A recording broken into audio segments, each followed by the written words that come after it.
Muy bienvenidos amigos y hermanos, una vez más a la reflexión sobre la palabra del Señor.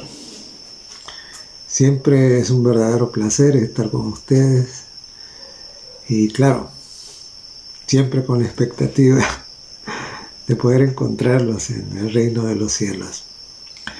Hoy tendremos una reflexión que tiene diría yo, un alto valor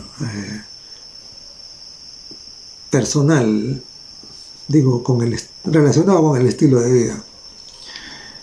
El libro de Daniel es uno de los libros, junto con Apocalipsis, que cobran un valor especial, diría yo, en este tiempo en el que estamos viviendo, porque son profecías llenas de escatología. Pero en esta oportunidad vamos a tener un estudio que tiene que ver, diría yo, con lecciones que son muy aplicables a cada uno de nosotros como individuos. Así es de que, como siempre digo, no podemos continuar sin rogar que Dios nos dé la sabiduría necesaria para comprender su palabra y poder vivirla. Oramos, ¿sí? Nuestro buen Dios y Padre Todopoderoso, muchas gracias por la vida, muchas gracias por Jesucristo, en quien se hará realidad y se está haciendo realidad nuestra esperanza de vida eterna. Muchas gracias por la compañía del Espíritu Santo. Rogamos que nos conceda la gracia y la sabiduría para que las lecciones que tú has querido dejarnos en tu palabra precisamente nos edifiquen, nos preparen para encontrarnos contigo en el reino de los cielos. En el nombre de Jesús te lo pedimos. Amén. Vamos entonces a reflexionar acerca del capítulo número 1 del libro de Daniel. Y nos dice el verso 1 y 2. En el año tercero del reinado de Joacim, rey de Judá, vino Nabucodonosor, rey de Babilonia, a Jerusalén y la sitió. Y el Señor entregó en sus manos a Joacim, rey de Judá, y parte de los utensilios de la casa de Dios, y los trajo a la tierra de Sinar, a la casa de su Dios, y colocó los utensilios en la casa del tesoro de su Dios. En primer lugar, nosotros vemos acá que dice que Dios entrega. En realidad, a veces, si nos descuidamos un poco, podemos llegar a pensar que la historia es simplemente el resultado de las decisiones de los hombres. En realidad, no es simplemente el resultado de las decisiones de los hombres. Y claro, tenemos un ejemplo muy claro cuando la Armada Invencible, que era la Armada Española, fue enviada a invadir a Inglaterra. En realidad había una multiplicidad de motivos, pero uno de los motivos importantes tenía que ver con la religión. Y entonces, claro, se llamaba la Armada Invencible porque era algo, ¿cómo se llama? Humanamente invencible. Sin embargo, cuando toda la fuerza naval española y sus aliados estuvieron listos para pasar el Canal de la Mancha, entonces, claro, las naves inglesas estaban también, que eran de muy menos cantidad y también de menos poderío. Entonces, sin embargo, lo que impidió la invasión fue precisamente una gran tempestad. El mar se agitó, vientos, huracanes y todo, de tal manera que el rey de España hizo una declaración y él dijo: envié la fuerza naval, dijo, a pelear contra los hombres, no contra los elementos. En realidad no eran los elementos, era Dios. Entonces, claro, la historia no depende exclusivamente de las decisiones humanas, no. Dios está al cuidado y Dios interviene. Y lo tenemos aquí clarito. ¿Ve? Nabucodonosor no no sitia y conquista Judá simplemente por su propio poderío. No, ¿verdad? La Biblia es bien clara y dice que Jehová entregó Judá a Nabucodonosor. Judá entregó a Judá. Entregó a Judá a Babilonia. Y claro, es interesante porque uno se pregunta, ¿por qué? ¿Por qué lo entregó? Y porque la historia misma nos cuenta que cuando los asirios sitiaron Jerusalén en el tiempo de Ezequías, del rey Ezequías, y claro, lo sitiaron y Ezequías busca a Dios. De hecho, Ezequías fue un rey bastante piadoso, y de los pocos piadosos que hubo. Entonces un ángel fue enviado, ¿no? Y en una sola noche se encargó de destruir el ejército de los asirios, 185,000 soldados que fueron muertos, ¿no?, por la intervención de un ángel. La pregunta es, ¿y por qué en este caso, cuando Judá y Jerusalén, pues sí, son invadidos por Babilonia, por qué Dios no los defiende como defendió en el tiempo de Isaías? Ustedes pueden encontrar ese relato en los capítulos 36 y 37 del libro de Isaías. Entonces, claro, aquí no lo defiende, aquí simplemente lo entrega. ¿Cuál era el problema? El problema, y lo que una de las lecciones que debemos aprender es esta: es que las promesas de Dios son condicionales.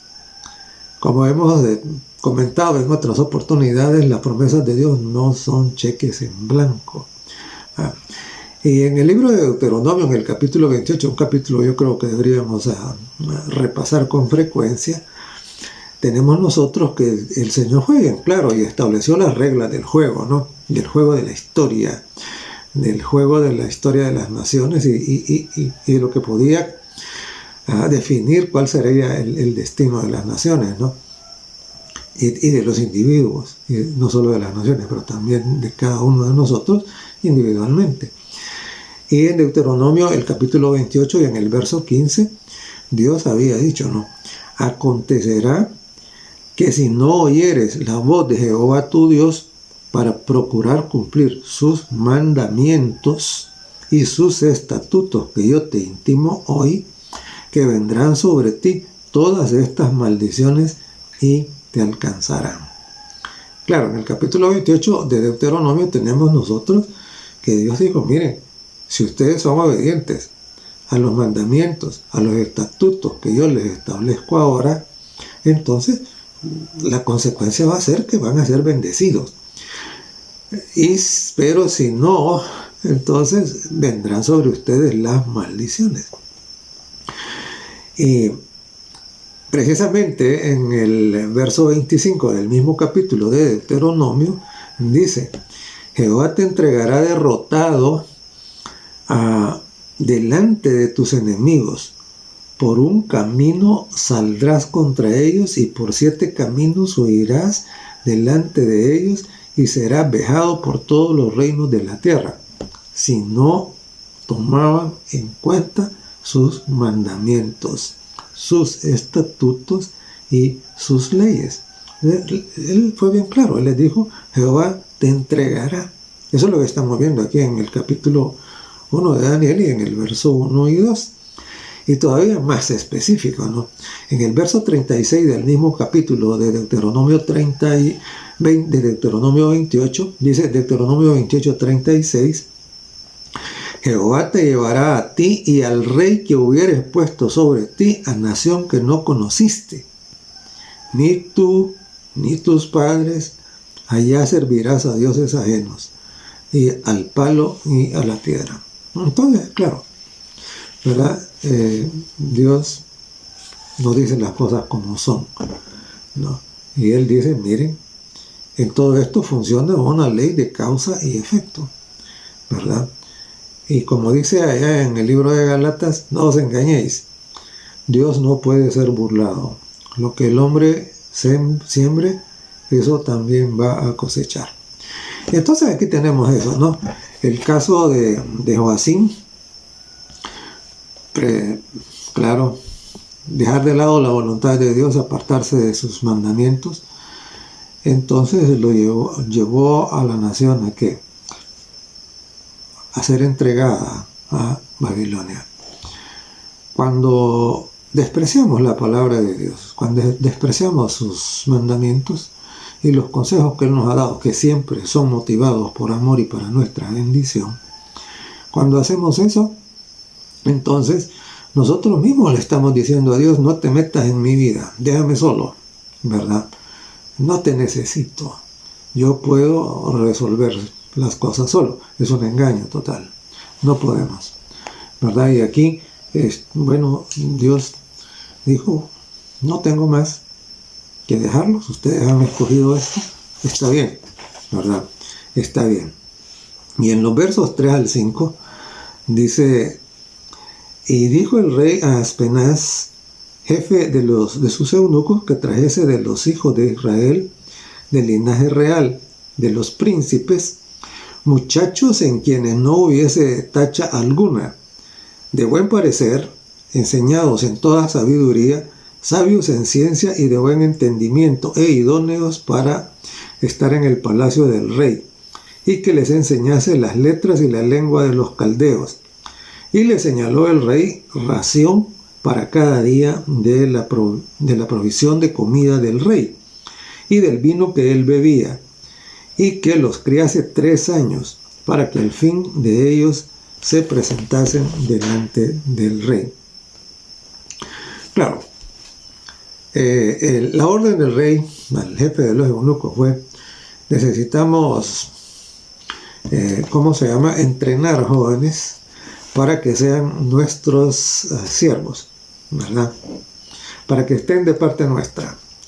Entonces, vamos a escoger muchachos jóvenes. Claro, si escogen jóvenes, la vida, por decirlo de alguna manera, no, la vida de servicio va a ser más larga, ¿no? Pero además de eso, debido a, a que los jóvenes no han vivido no han pasado por muchas experiencias, son más fáciles, de inducir, a un cambio de mentalidad, a una adopción de una cultura distinta o de una religión diferente. Entonces, en otras palabras, perdónenme la expresión, la juventud es más fácilmente manipulada que los de mayor edad, que ya tienen más experiencia, que ya han visto más cosas, que ya están como más afirmados, ya están más hechos, podríamos decir, ¿no? En cambio, la juventud, bueno, con los descubrimientos que hace la ciencia en relación con el desarrollo del cerebro, dice que en realidad llegamos a más allá de la adolescencia casi, y nuestros cerebros todavía no han madurado, dice. Entonces, claro, el rey de Babilonia sabía esto, y por eso no dice: miren, tráiganme unos viejos, tráiganme unos jóvenes, dice. Necesitamos moldearlos, ¿verdad? Para que piensen como nosotros, ¿verdad? Necesitan aprender nuestra lengua.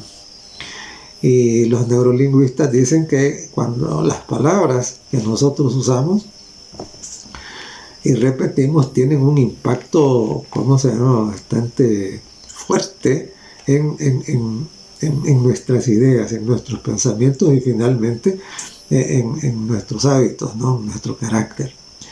Entonces, claro, trae jóvenes, dice, y los entrenas, los moldeas, que aprendan nuestro idioma, ¿verdad? Y que aprendan a comer nuestra comida, ¿verdad?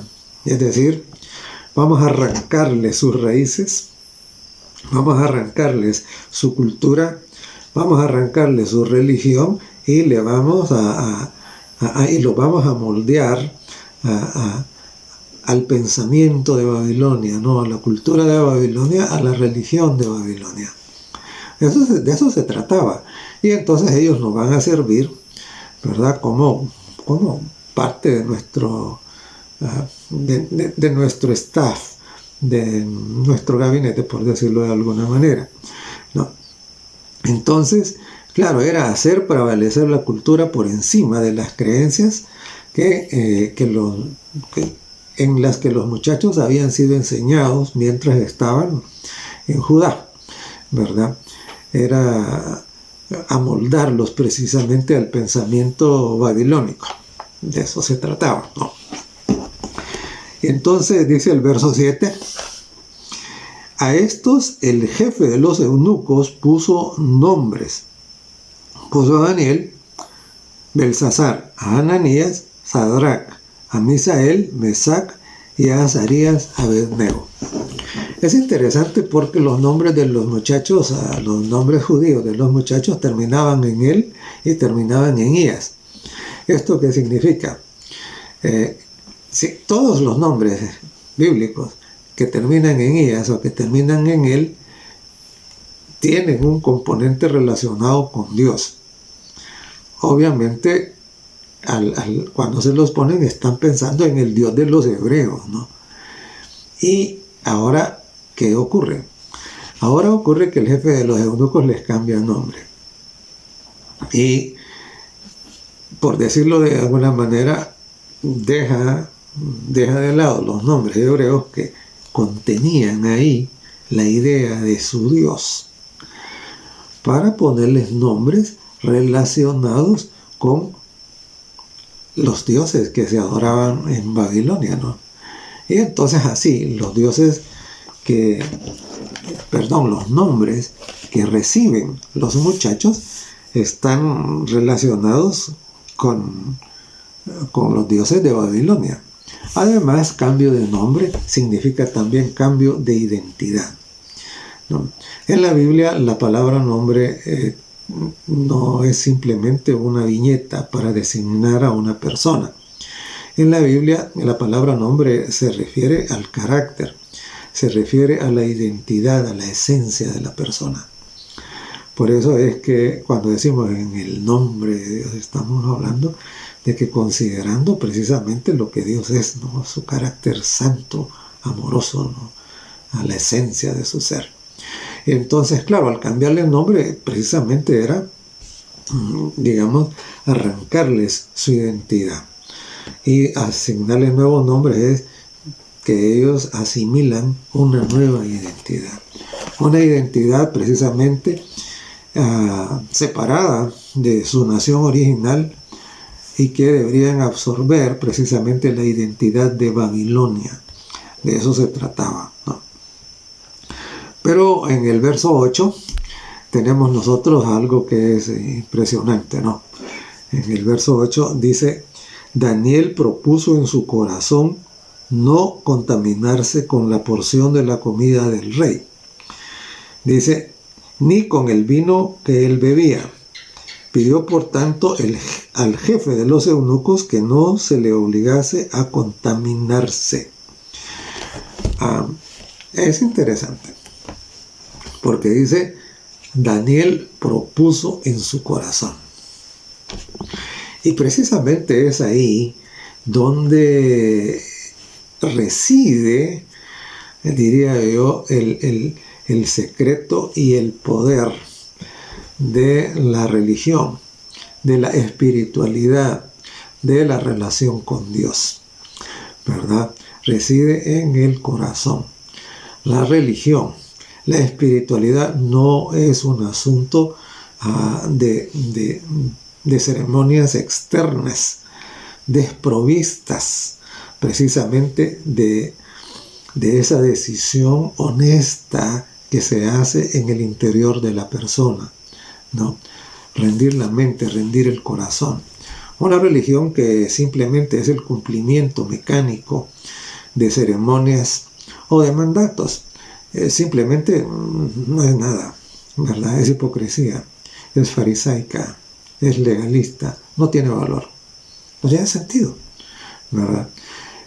Comienza precisamente en la propuesta que hacemos en nuestro corazón. la propuesta de reconocer que no somos nada, que dependemos de Dios, que Dios sabe lo que es mejor para nosotros.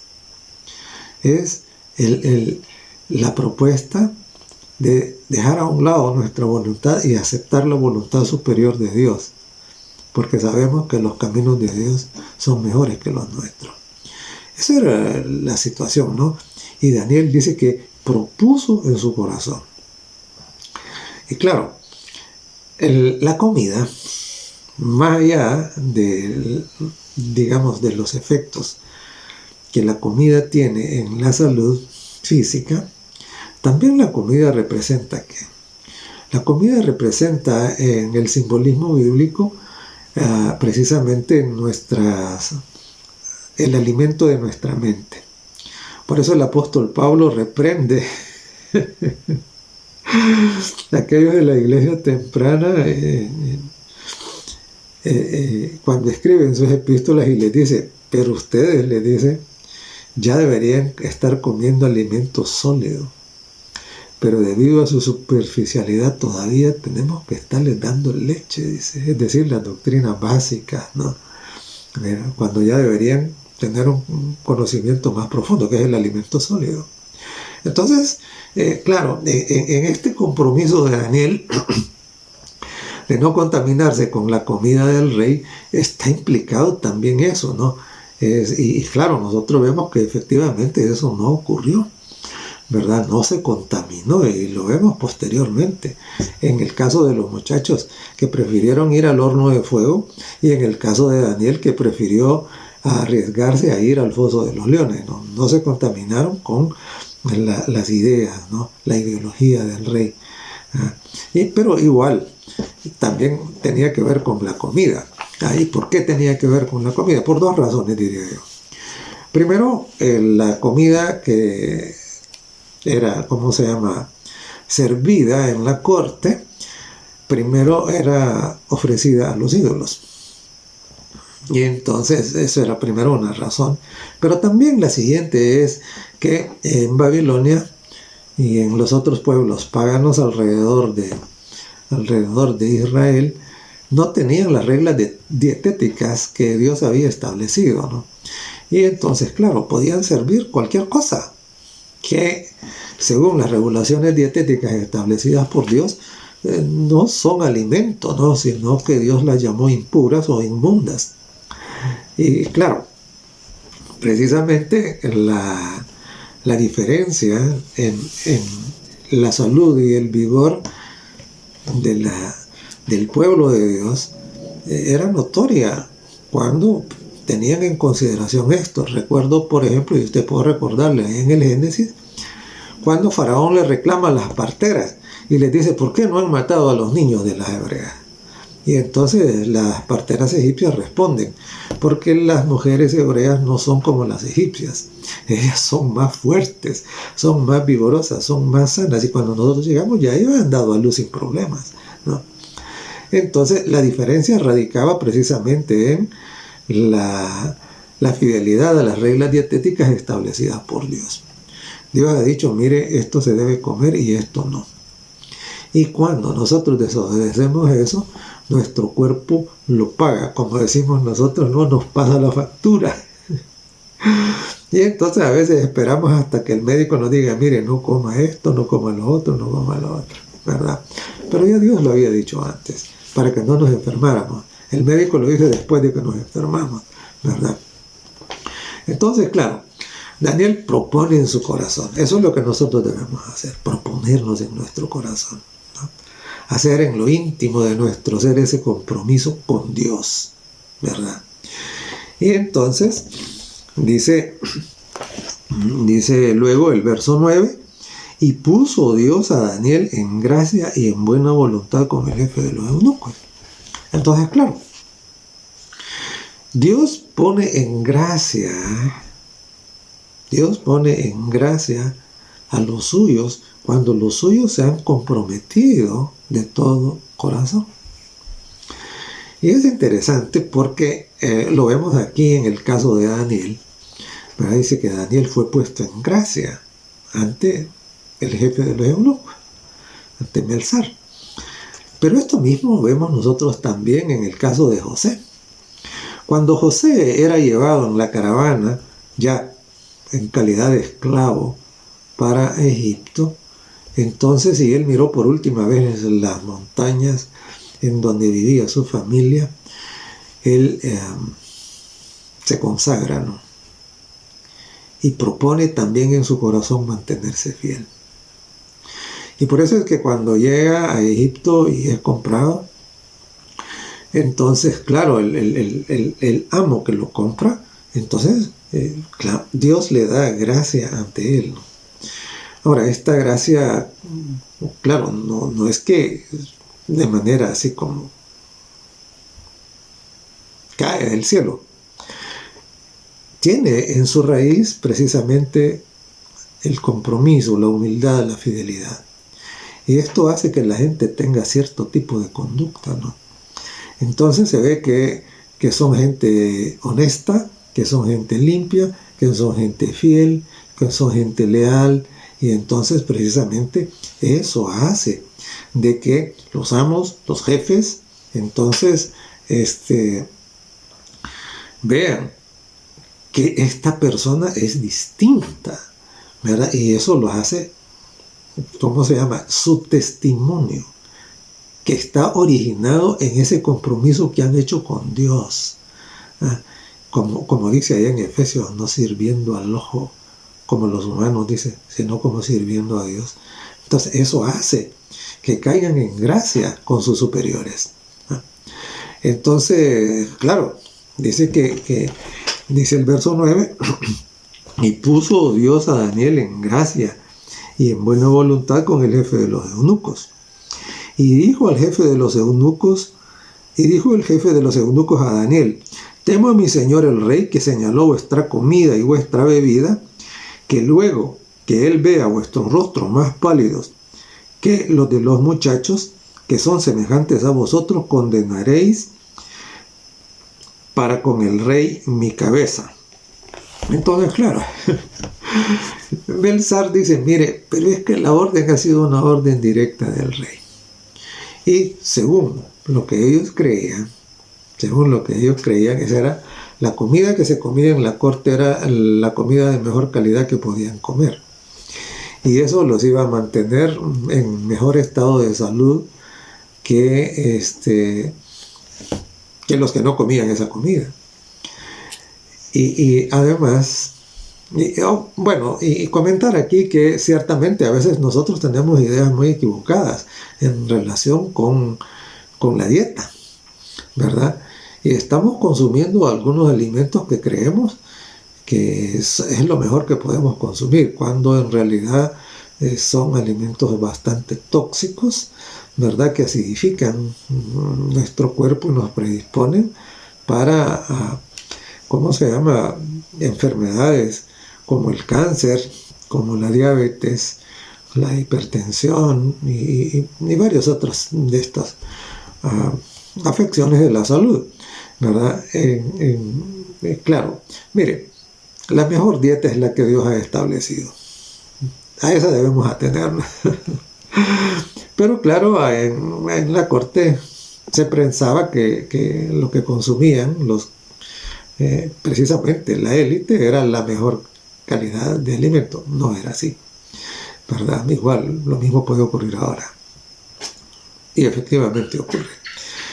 Entonces, y además, dice Melzar, si yo le desobedezco al rey y se ve pues la diferencia, que ustedes son más débiles y muestran menos vigor que los otros, entonces me va a cortar la cabeza, dice.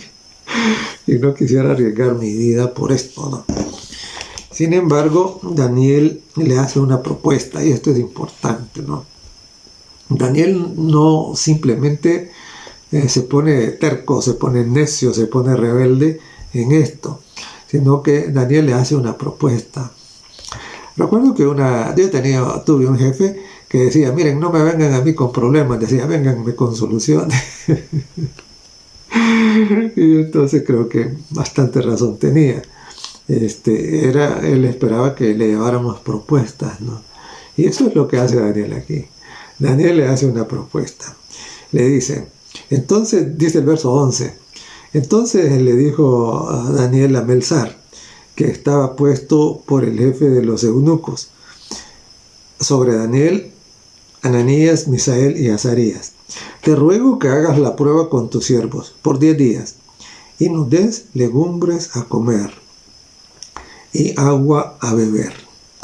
Compara luego nuestros rostros con los rostros de los muchachos que comen de la ración de la comida del rey, y haz después con tus siervos según veas. Y el verso 14 dice, consintió pues con ellos en esto, y probó con ellos 10 días. Es interesante, ¿no? Porque, como dije antes, Daniel le propone, le hace una propuesta, ¿no? Una propuesta de solución al asunto. Le dice, mira, hagamos un experimento, ¿verdad? Permítenos durante 10 días comer de acuerdo a lo que Dios ha dicho. En Génesis, en el capítulo 1 y en el verso 21, Dios estableció la dieta original para el ser humano. Y allá dice, frutas y semillas será para comer. Esa será tu dieta. Posteriormente agregó también que las plantas del campo. En todo caso, son precisamente, esa era la dieta original. Dios solo permitió consumir carne después del diluvio. Y precisamente desde antes del diluvio ya existía la diferencia entre animales limpios y animales impuros, ¿no? Animales inmundos, dice la Biblia. Y por eso es que de los animales limpios, Dios dijo a Noé que deberían entrar en el arca 7 parejas, en cambio de los animales que eran inmundos, debería entrar solamente una pareja. ¿Por qué deberían entrar 7 parejas? Esto es 14 animales de esa clase.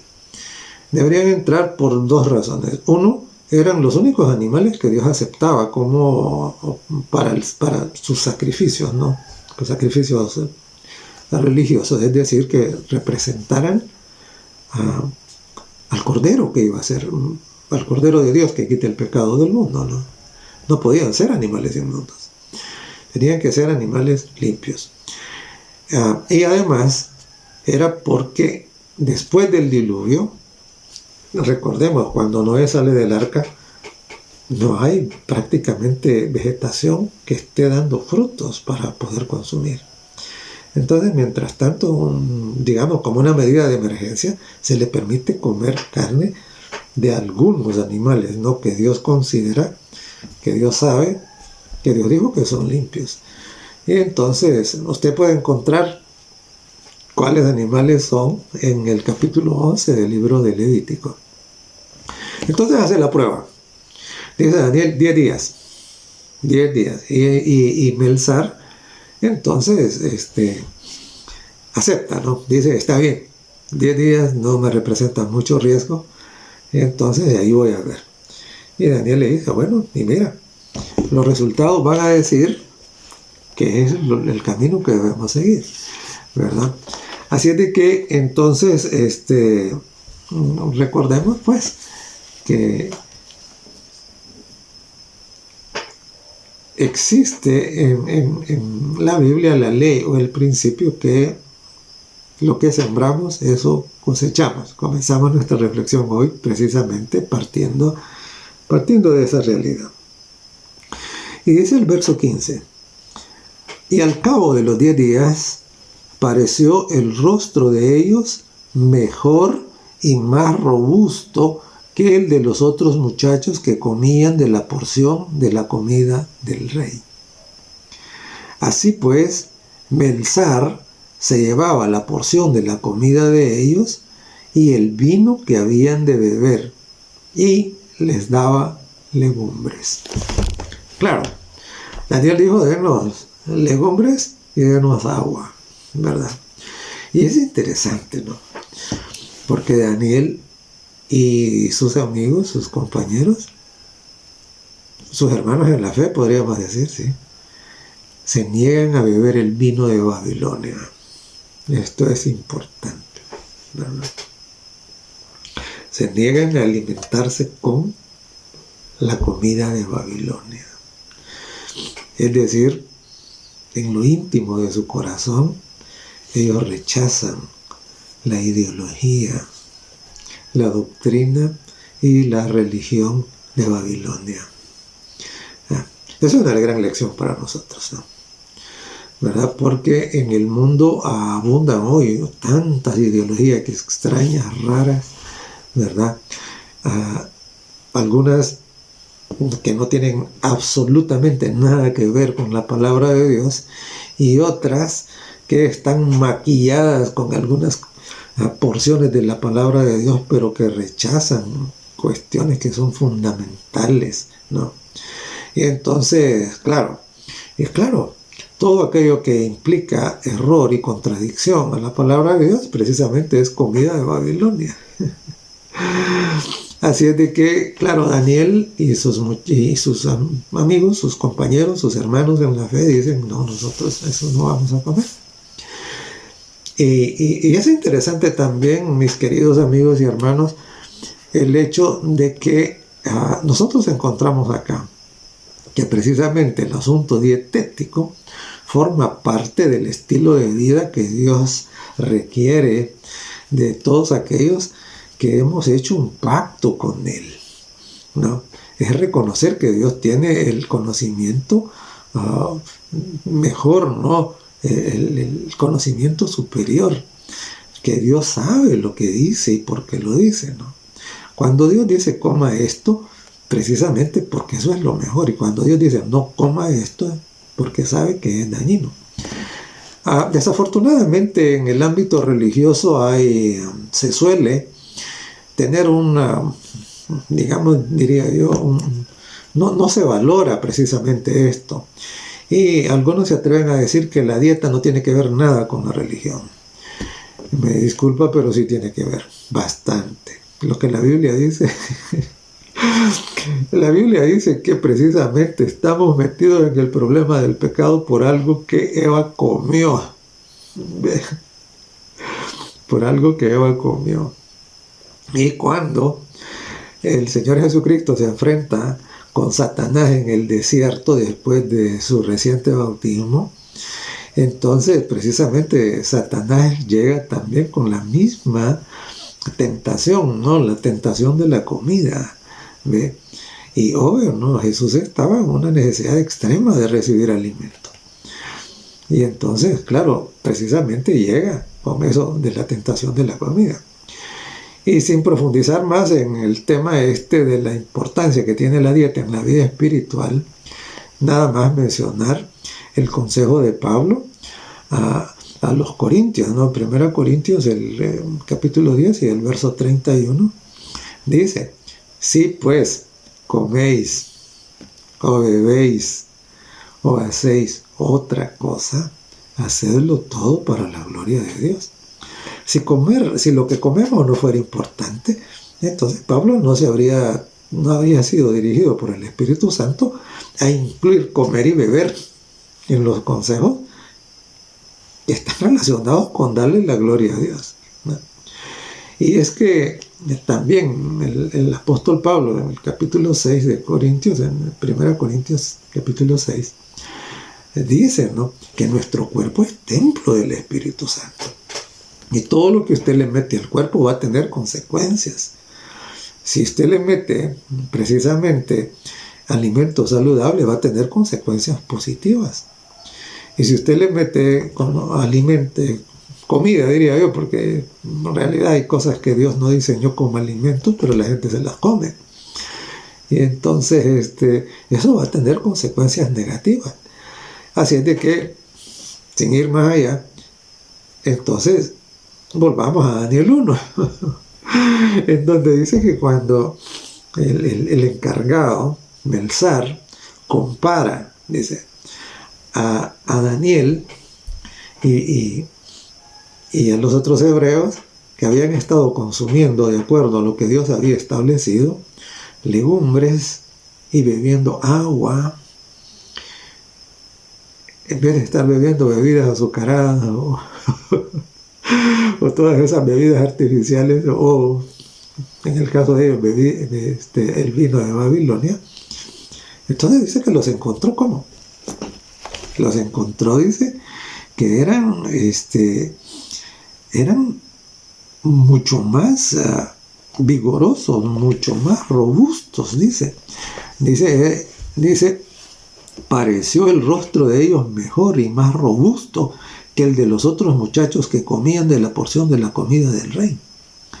Y entonces dice el verso 16, así pues, Melzar se llevaba la porción de la comida de ellos y el vino que habían de beber, y les daba legumbres.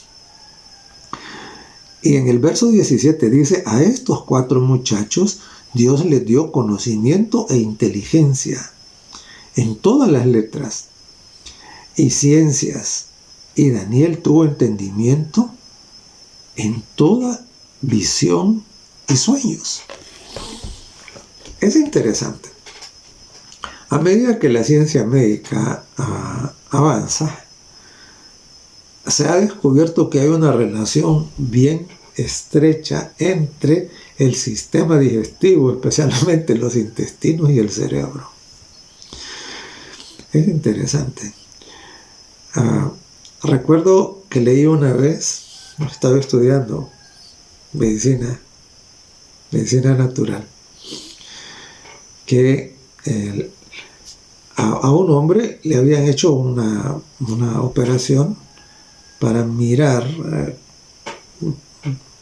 cuidar un poco de su sistema digestivo, su sistema gástrico, y cuando el hombre se enojaba, se ponía furioso, el intestino se congestionaba, ¿no?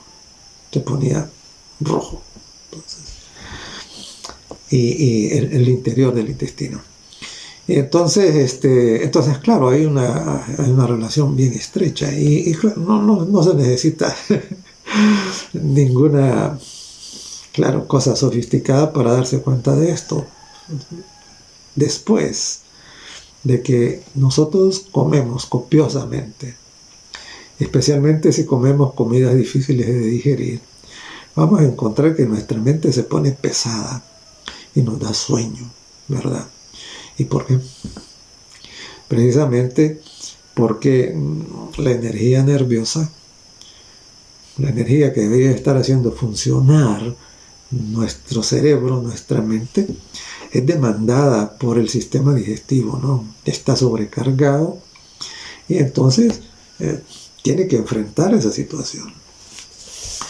Y claro, aparte de la bendición de Dios, tenemos también esto actuando en el caso de ellos. Dice que ellos que tenían un sistema digestivo funcionando tal como Dios había establecido, entonces su mente también estaba más limpia, más brillante. La gente suele decir más fresca, ¿no? Entonces, claro. Y la dieta tiene que ver con nuestra lucidez mental. Parece increíble, pero así es. Cada día esto es más confirmado por la ciencia. Y entonces dice el verso 18, pasados pues los días, al fin de los cuales había dicho el rey que los trajesen, el rey había dicho, miren, 3 años, le vamos a dar una beca, 3 años, ¿sí? Es increíble cómo las becas cambian la mentalidad de la gente. He testificado cómo algunas personas van, reciben una beca, van a diferentes países y cuando regresan, su cultura es otra, hasta a veces ni se acuerdan del idioma que hablaban originalmente. ¿No? Y entonces, claro, aquí, entre comillas, estos habían recibido una beca para cambiar su identidad, cambiar su ideología, cambiar su religión, cambiar su lenguaje, cambiar su estilo de vida, cambiarlos, transformar su identidad, convertirlos precisamente en otra cosa. Hay algunos claro que están en esto de relacionado más con los problemas sociales, que dicen que precisamente los programas de becas son, ¿cómo se llama?, una estrategia de colonización mental. Y no estoy diciendo que sean malos del todo, pero ciertamente esto tiene bastante que ver, ¿no? Es como exportamos, digamos, los intereses, la mentalidad, las ideologías, ¿no? Tiene que ver bastante con eso. Y esto era el caso aquí del rey con los muchachos, ¿verdad? Con los judíos, del rey babilonio con los muchachos judíos. Así que el rey por eso les dio la beca para 3 años, para cambiarles, ¿no?, arrancarles su identidad judía e implantarles la identidad de Babilonia, ¿no? Entonces, pasado el periodo de estudios, 3 años, entonces ahora vienen, por decirlo de alguna manera, para defender su tesis, ¿no? Entonces, y dice el verso 18, pasados pues los días, 3 años, al fin de los cuales había dicho el rey que los trajesen, el jefe de los eunucos los trajo delante de Nabucodonosor. Y ahora miren lo que dice el verso 19. El verso 19 dice, y el rey habló con ellos, y no fueron hallados entre todos ellos otros como Daniel, Ananías, Misael y Azarías. Así pues estuvieron delante del rey. Y el verso 20 dice, en todo asunto de sabiduría e inteligencia que el rey les consultó, les halló 10 veces mejores que todos los magos y astrólogos que había en todo su reino. Es interesante, porque dice que le hizo todas las preguntas de la ciencia, de las letras y de todo. Y todos contestaron bien. Y dice que lo contestaron, sus respuestas eran 10 veces mejores que las que dieron todos los demás, aún las que dieron sus propios sabios.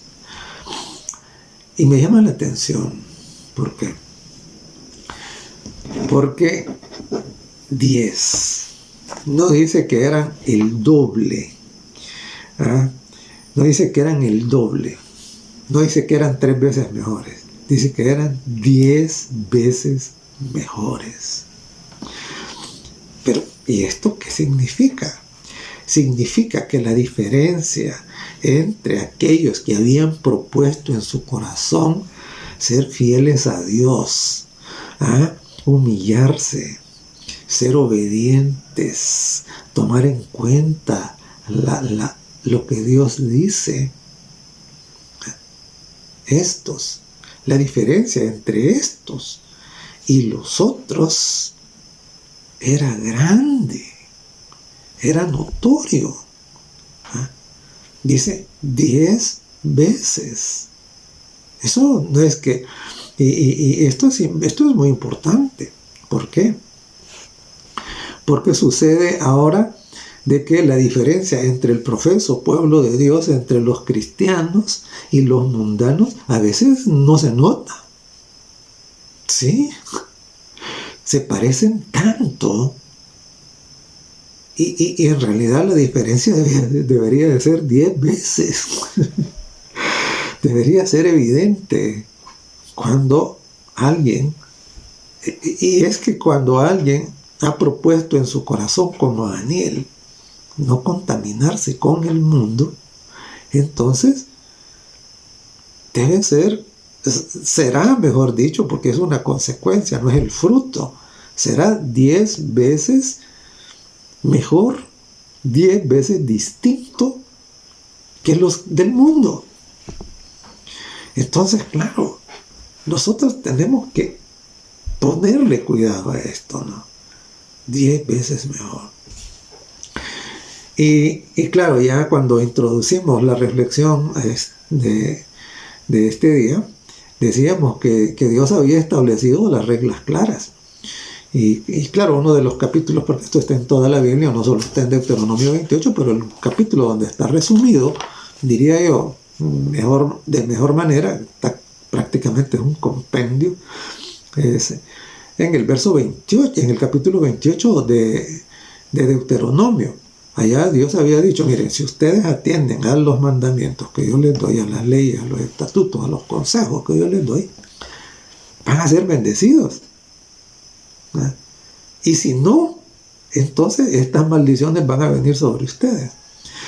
Y claro, en el verso 13 del capítulo 28 de Deuteronomio dice, te pondrá, si oyeres atentamente, dice, los estatutos y las leyes que yo te pongo ahora, si oyeres atentamente, dice en el verso 13, te pondrá Jehová por cabeza y no por cola.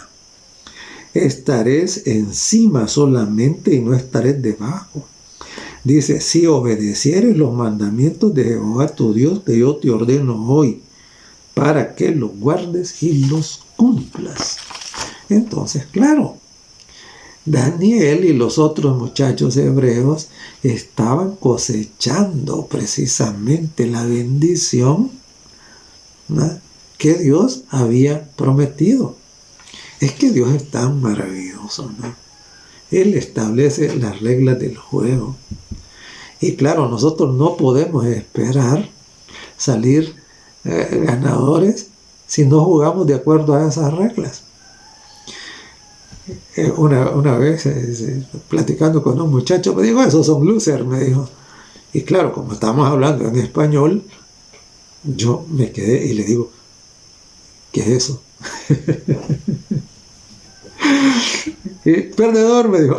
Y dije, ¿qué está hablando en inglés? Pues está mezclando el español con el inglés. Son losers. Entonces, claro, los muchachos usan ese término, ¿no? Son perdedores. Y usted y yo tenemos que aprender, y todo el mundo tiene que aprender eso, ¿no? Todo aquel que deja de lado los consejos divinos, la palabra de Dios, los mandamientos de Dios, es un loser. Va a ser un loser, va a ser un perdedor, ¿verdad? De momento puede parecer que no, pero va a serlo, ¿verdad? Y entonces, claro, aquí tenemos nosotros, ¿verdad?, a estos ganadores, ¿no?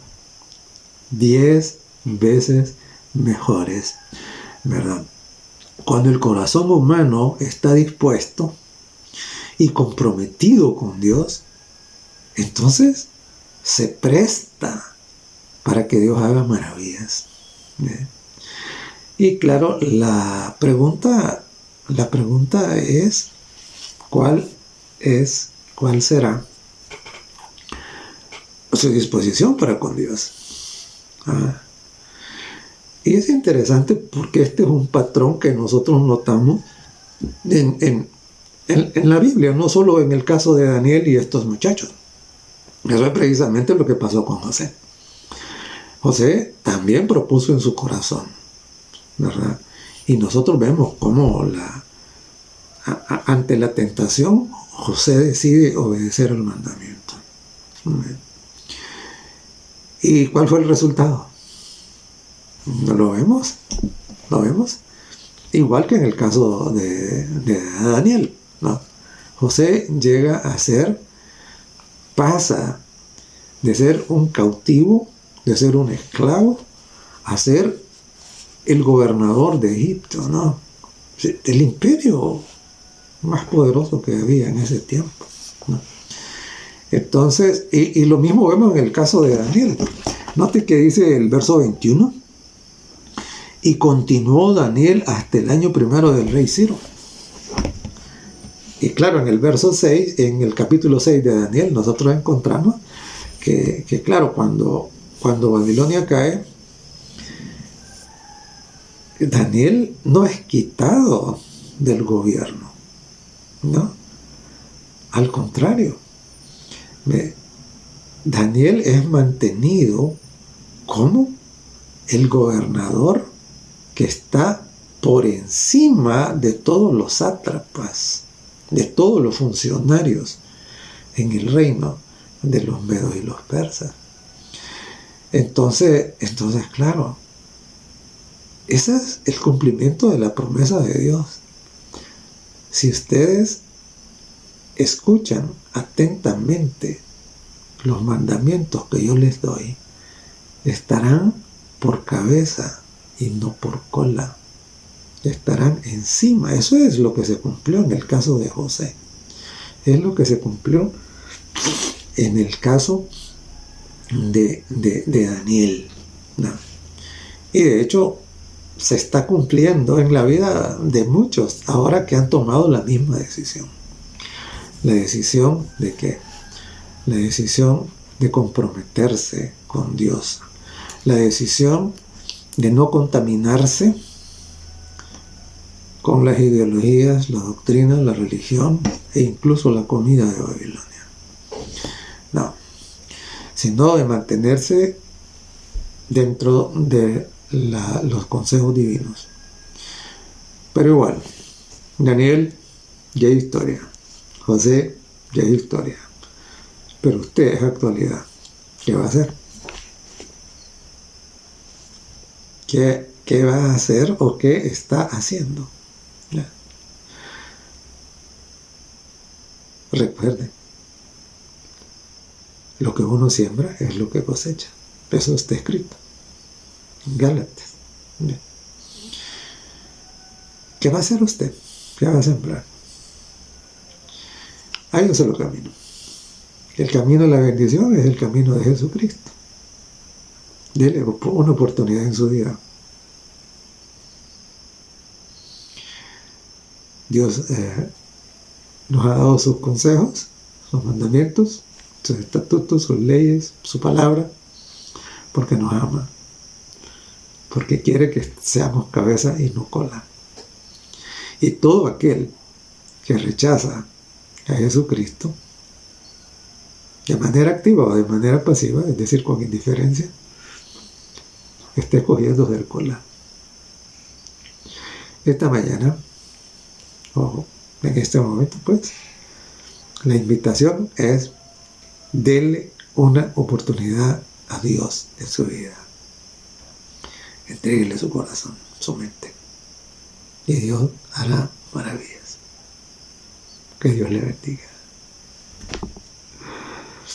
Bendito Padre que estás en el cielo, te agradecemos tanto porque no nos has dejado a nuestro propio conocimiento, sino nos has dado el conocimiento superior para que nuestras vidas puedan ser 10 veces mejores que las vidas de los que no te conocen.